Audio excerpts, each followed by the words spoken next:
Nursing can bring you to places you've never been before. Tell us your story.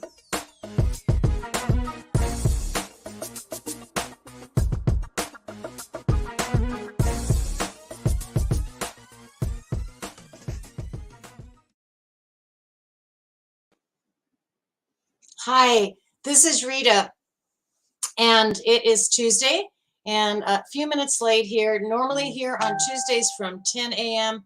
to 11 a.m., but I switched gears. I was going to continue my discussion on telehealth and telemedicine. Teladoc is a big company you might be familiar with, and remote telehealth is so important to us. But in the same vein, and hi, my name is Rita, and this is the Travel Nurse Channel.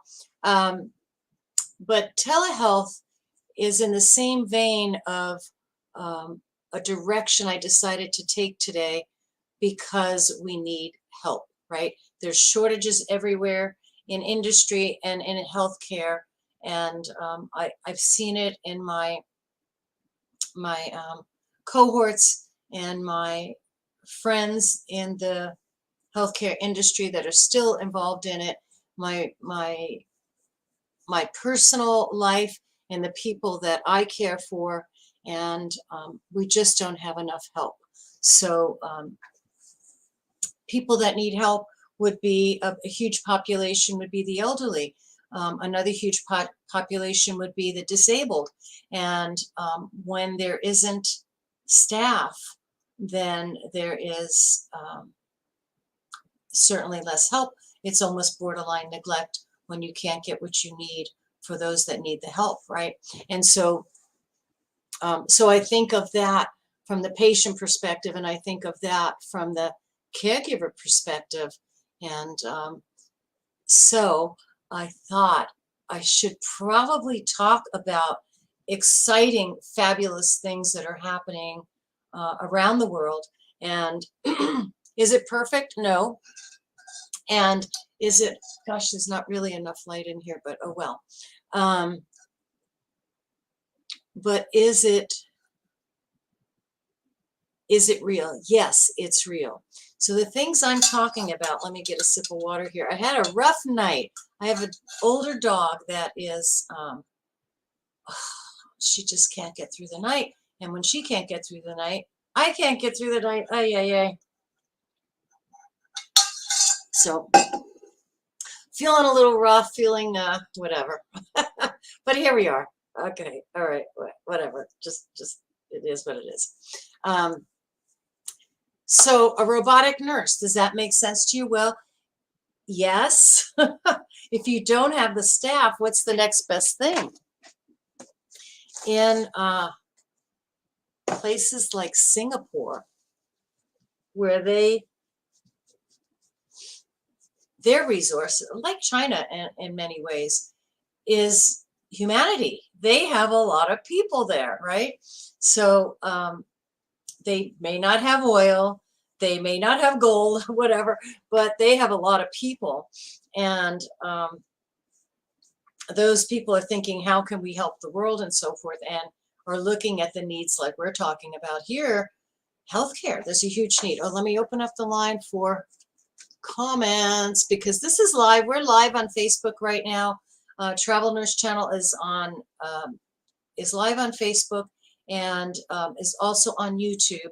And so if you want to communicate with me live, please do. I welcome you. I'm here for you. I'm here for all the travelers, all the disciplines, and all the people that utilize them and employ them, all the hospitals, all the nursing homes, all the clinics, etc.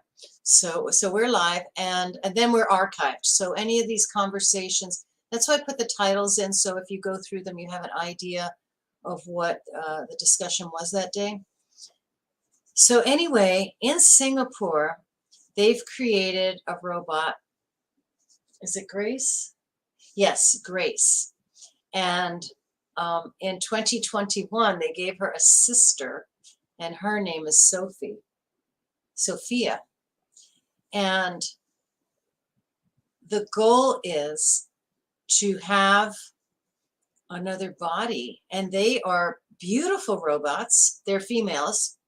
Huge part of the nursing industry is female, but many, many, many, many, many fabulous nurses and technicians and nurse pracs and nurse managers and CNAs and LVNs are male as well. So, so they've created Grace, and recently in 2021 they created her sister Sophia, and they can communicate, they can help, and they're amazing. I wish I had more time. I wish I could actually share a video with you. I'll have to talk to my tech team here to see if that's something I can do. Maybe put it on the corner of the screen or something, so that you could see how lifelike these robots, these Grace and Sophie that they've come up with in, pretty sure it was Singapore. There's also, there's so many, the tech, the artificial intelligence, the robots, the technology, it is amazing. And there's so much going on, and people are aware of it. However they become aware of it is interesting. A lot of times it comes from a place of passion and emotion. I know where my mom lives, for example, is a recently bought and owned by someone that runs adult living, skilled nursing, memory care, mental health facilities. So it's not huge. It's not, you know, one of the big ones, but it has grown. And his inspiration to do so was his dad. Was his dad getting ill and needing care, and how when he got great nursing care, when his son, the owner of this this company and this corporation, he was moved, and he said everybody should be able to get good nursing care. And so that was his goal in setting up his company for skilled nursing and assisted living and so forth.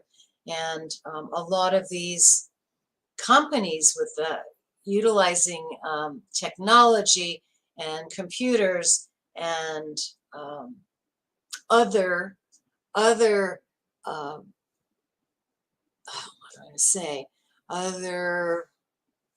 machinery to create things that will help humans, right? That's what they're doing. And their inspiration comes from a lot of places, sometimes a very personal place. So, so these nurse robots are fabulous. And that's in Singapore. Where was another place I was looking? Another area where they've utilized the technology and so forth for healthcare has been in the operating room to remove tumors, literally to remove tumors, and many, many, many more things. But I just watched a video on how they were removing tumors from, oh, it was amazing. It was just so delicate and so gentle, and you know, to see them inside with these tiny little pinchers lifting tiny little pieces of things that aren't doing your body any good. Another area is in physical therapy. So if there aren't enough nurses or there aren't enough therapists, but there are people with the need for therapy that, you know, need to move muscles, stimulate. For example, I have a new hip, and it hadn't occurred to me. There were so many things to think about preoperatively and postoperatively, but it didn't occur to me till I was going through my physical therapy myself, that if there's an artificial head of the femur, right? I don't have my own piece of bone there anymore. It was replaced with titanium, and then the receiving end of it on my hip has rubberized plastic and porcelain to receive that titanium hip. But what happened to all the tissue around it and the nerves and the feeding of the nerves into my body with these new pieces. It's not the same. It doesn't exist. Do I feel pain? Oh yeah, because I still have plenty of skin and tissue and muscle in that area, but right at where that new titanium bone is, I do not. So I have to work extra hard on mobilizing it and balancing. It's different. It doesn't have what the old hip has, which is all that old tissue and nerve and so forth. So it's really interesting. What else is going on? Okay, so like physical therapy, for example, if you had a stroke and you have very little feeling, say, in your legs or your feet or one side of your body and so forth, you would normally work with physical therapists, occupational therapists, other specialized therapists to get upright, to use your brain power. And maybe, you know, the stroke or the accident you had also affected things in your brain. So you would need physical support, lots of coaching, lots of therapists.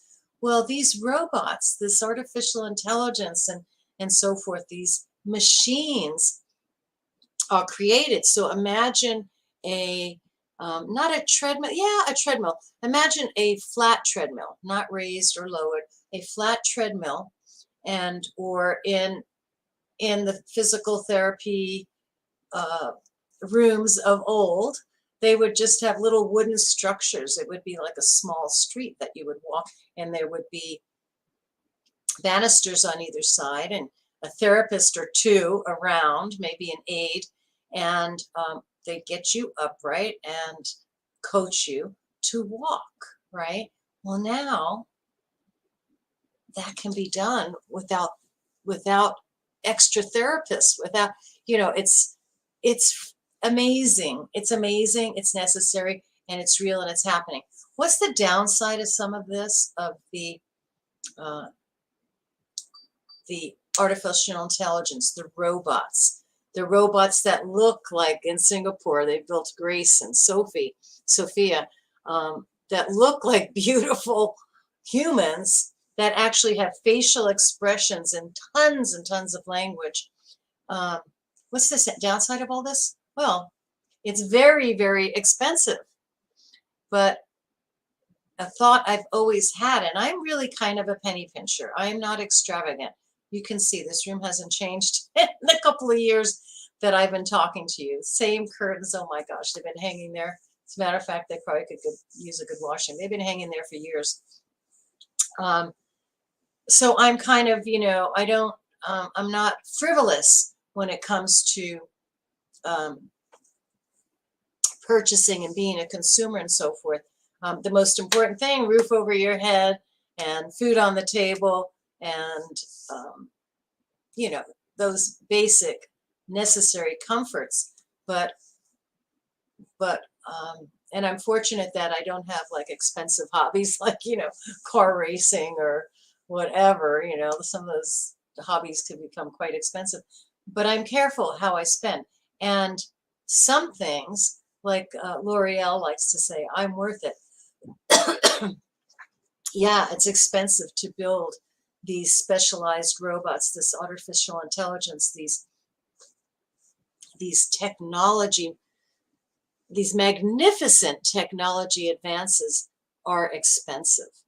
One of the ones I was just reading about, and that's why I was running late, because I thought I want to continue to talk about telehealth and what that's all about. Next broadcast, I will start talking about comparative rates for travelers that choose maybe to do that instead of going to an ICU assignment or whatever travel assignment. Every area of health and medicine is in need. So there's lots and lots and lots of jobs for travelers. But telemedicine is a great option where you may or may not have to do that much traveling. But you may be in one state, for example, you may live in Pennsylvania and they have a need for telemedicine in Florida. You may be able to do that remotely from Pennsylvania. So there's a nice option. And then nurses that are considering retiring, that, like me, their joints have gotten older and whatever, and telemedicine keeps you in the profession you love, keeps you vital, helps you and helps others, but it's a different form of nursing telehealth, right? It's remote. It's awesome. It's awesome. And there's lots of work there. So I think it'd be a good idea to do some comparative, to give you some rates, what a travel nurse doing telemedicine, remote nursing on the phone and the computer versus a nurse going to a state and providing that care. So I think you'd be interested to know that. So we will talk about that. But I had to change gears here today when I started looking at some of these lifelike technologies and these amazing ways that we can, they're there right now. Are they using them in hospitals? Yes, not here. I don't think in the United States. I could be wrong, but yeah, definitely in some places where these things are being built and utilized. And I know Hong Kong was one, Singapore was another, and in Toronto, I believe, in Canada, and actually, I'm going to backtrack. Some of this advanced technology, this artificial intelligence, this robotic and technological advances that we have in 2022 are being utilized. Robots are being used to sanitize. So if you're short in your, what is it called? Sanitation. The people that keep the facilities, these healthcare facilities, the hospitals, the assisted living facilities and so forth. There's tons and tons of needs to keep things disinfected, particularly with COVID, to keep things disinfected, to get the sheets changed, to get the floors cleaned, to get the clothing cleaned, to get the kitchen up to par, and from the front door to the back door, everything in between is a constant cleaning process, sanitizing process, to keep the meds at the right temperatures and so forth. So sanitation is huge, and there are sanitation robots that are going up and down the halls of facilities and keeping the walls clean and keeping the floors clean and doing multiple tasks when we don't have the human power to do so. What else do they do? They do where this is sort of alternative medicine for us, but important medicine. And I wish I did more of it for my preventative health and wellness, is massage therapy.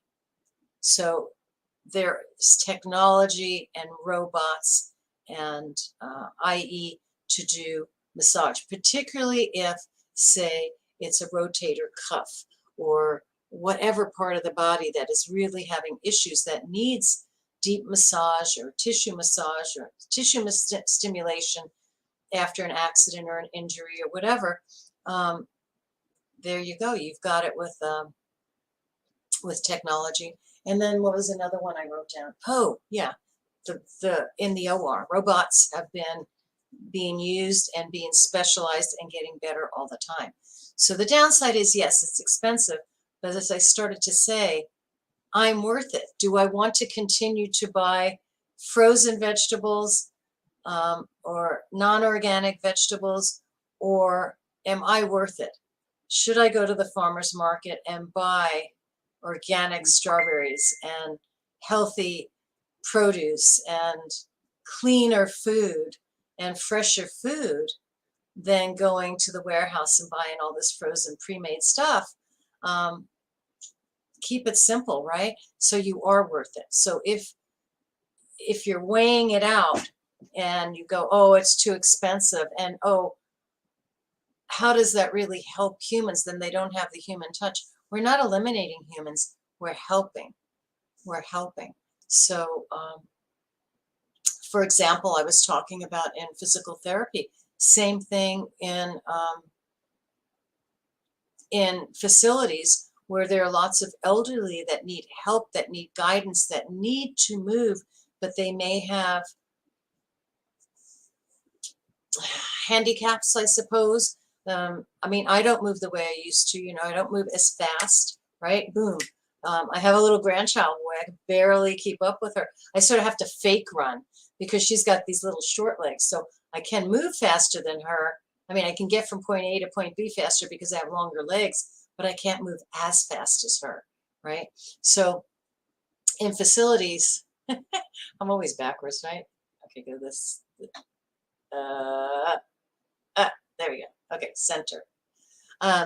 So you can have a robot guiding the elderly to get more exercise, get more movement, and maybe even be more, the robot might be more fine-tuned to assist them because they have this computer that is, you know, looking at their ears, their eyes, their neck, from the head down, the toe up, to see what they're doing and to guide them in whatever exercise they're doing. If they're doing Tai Chi, moving slowly, slowly, and then say, oh, drop your right shoulder, drop your left shoulder, straighten out your spine, open your hands, you know. So the help is there. The help is amazing. And more of it is coming. So I kind of just wanted to make that point. What else? Oh, this is great. In Canada, I think Toronto, there is a company, I think it's called Mayant. They are making wearable technology. And they're making it in the form of like, kind of like long johns, right? So built into the shirt, the undershirt or the bra, built into the leggings, built into, if necessary, a glove, is like this extra layer of skin that is acknowledging, say, weakness in a thumb, or acknowledging a variant of temperature in the body and keeping it.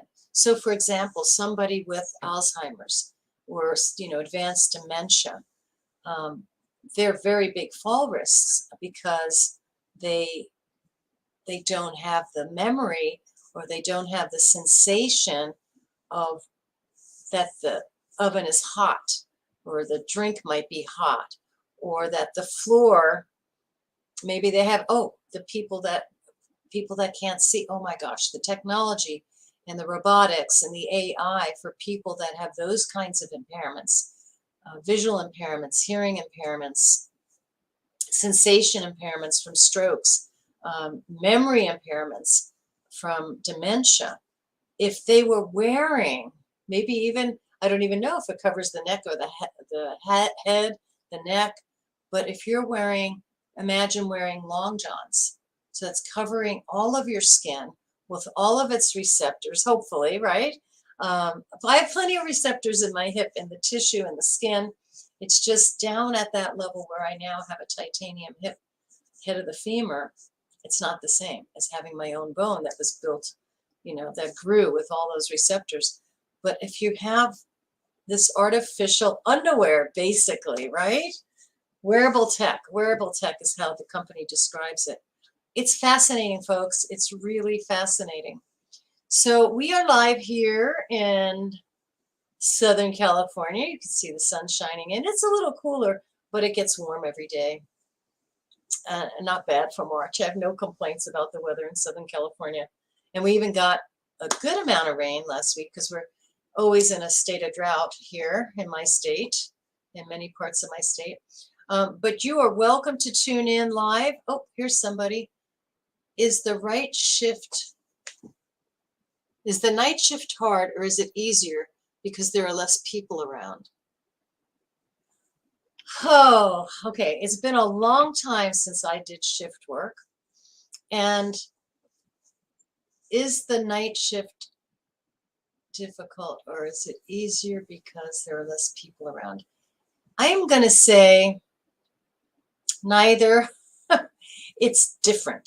It's different. The duties on night shift are different. And you're right. Okay. Are there less people around? Yes, there are less people around because most, some people should be sleeping, but like ICU, it's like Las Vegas. There's no day or night anymore, right? But that is a really interesting question. And I'm going to give you it from my perspective because I haven't been on a night shift in a long time, and I haven't been on a day shift in a long time. I've been away from that hands-on clinical area for a while. I mean, I did tons of that in my earlier career. And I would just say it's different. During the day, let's work with a hospital, which I know best, but I, could speak to nursing homes and home health and many, many things. But let's just use a hospital because everybody's sort of familiar with that environment, whether you're a nurse or someone that employs a nurse. So during the day, there are a lot of therapies, there's surgery, there's lab tests and all kinds of radiology and CAT scans and MRIs and so forth going on. So yeah, there are actually technically more staff people during the day moving around. The halls are busy or everything's busy. Visitors, most visitors aren't coming in the middle of the night, although in the ER and in the ICU, along with the patients, are people that care about those patients. So they may be around during the night. But, and when I say night, I kind of mean, I'm thinking, from the end of the day after dinner hour, maybe 7, 8 o'clock at night till maybe 7, 8 o'clock in the morning, there are less people around. But is there less to do? Is it easier? I would say no, it's different because it is night shift. For example, in the olden days, we did the chart checks at night, and we didn't just do it for our shift, we did it for a 24-hour period.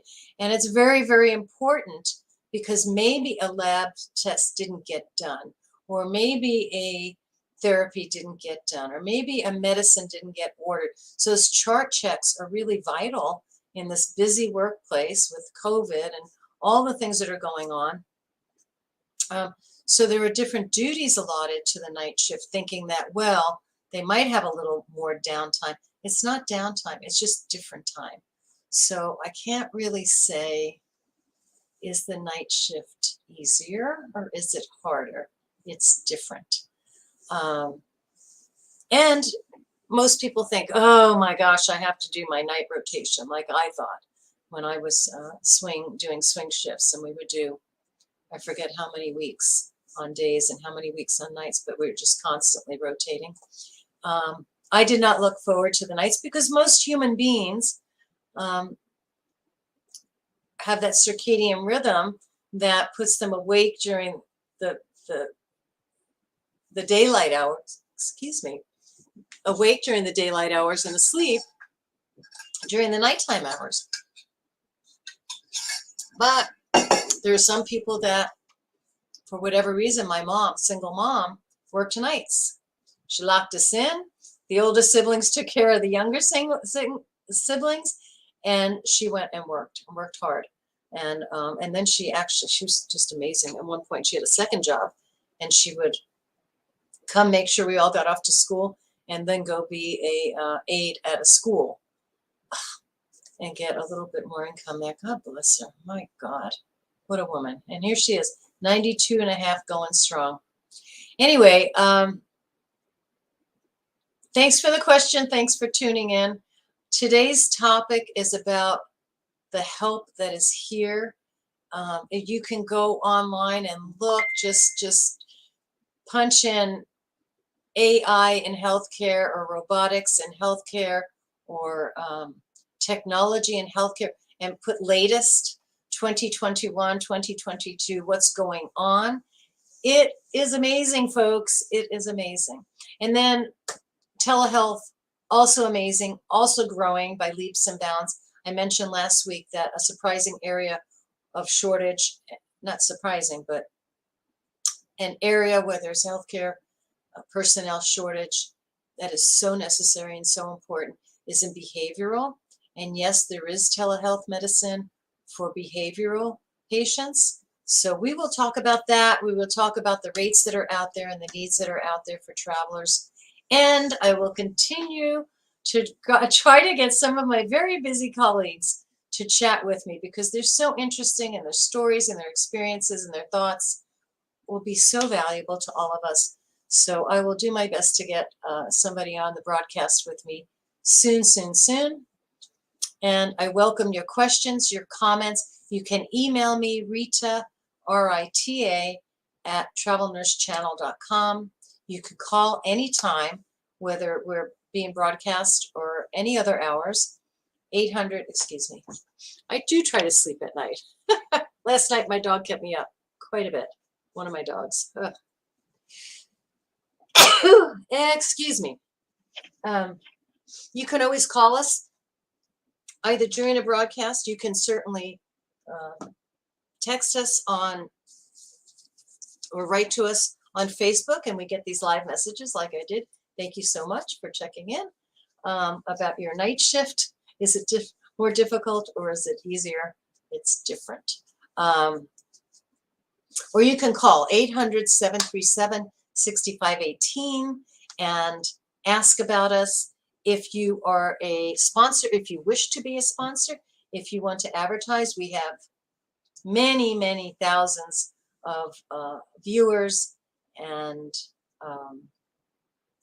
travelers. So if you want to be a sponsor, it's very, very affordable. Go to www.travelnursechannel.com and find out more about us, or call us, or email us, or any of the above. If you have information about robotics, technology, all these different computerized therapies, we'd love to hear from you, and you'd be a great sponsor for the people that view us and are with us, our group. So that's it for now. I'd love to chat with anybody that wants to chat. I have a pretty light schedule today, so if today's the day you decide to call, and if you'd like to be on the broadcast with me, that'd be great. We can broadcast 2 people, 3 people, 6 people, 8 people. We can do that. It would be a lot of fun. Our viewers would really appreciate it. And that's it. Help is definitely here. More help is coming. The biggest downside I can say today is that it is expensive, but we're worth it, right? Our loved ones are worth it. We're worth it. If I get to live to my mother's age in the 90s, I'm sure I will benefit. I mean, when I was younger, I have actually had more injuries and surgeries in my later years than I did as a kid. I didn't break. I didn't. I might have had a sprained ankle as far as I got. So I have utilized the wellness community and the healthcare community, the docs, the nurses, the therapists, more as a senior adult than I ever did in my whole life. Because when you're younger, as a matter of fact, I probably had injuries that I didn't even look into. You heal quicker. But yeah, so every bump and fall now is a serious one for me. So so we will continue to need these things, and we need to find and there is finances out there. And I will say one more thing as a humanitarian, that I am very, very concerned about our neighbors in Ukraine, and pray that they will survive this, that this will be over sooner than later. And I'm just, it's very, very distressing, and I don't want to dwell and make other people worry more than they probably already are. I limit my news watching and listening to a little bit in the morning and a little bit at night. But as a human being, I am concerned about all the tragedy that is occurring, and the fear and the devastation that is going on in a country that should be free, that has been free for many years, I believe, many, many years. It's a long, long history of being a sovereign nation. So I just want to tell everybody that I am thinking of that. I am not ignoring that. I'm trying to take care of business here for the Travel Nurse Channel, and I want my personal goal is to find a way that I can help, a safe way to help. I'm sure money is needed for food and travel, and if any Ukrainians are coming to the United States, to be welcome and open arms to helping people get started here, even if it's just temporary place to be safe, that I'm open to that in any way I can help. So I'm connected to my church, and I will do what I can. And if you or anybody in your family is from Ukraine, my thoughts and prayers and lots of hope are with you and your family today, and will continue to be. Okay, we're the Travel Nurse Channel. I hope you find us and you call us or you email us, rita@travelnursechannel.com, and know that help is here and more help is on the way. It's amazing stuff. It's maybe a little bit to wrap your head around, that personal touch, but with these amazing robots like the ones they have, Grace and Sophia and Singapore, I think you'll be amazed if you can be open to it. And I think we need it.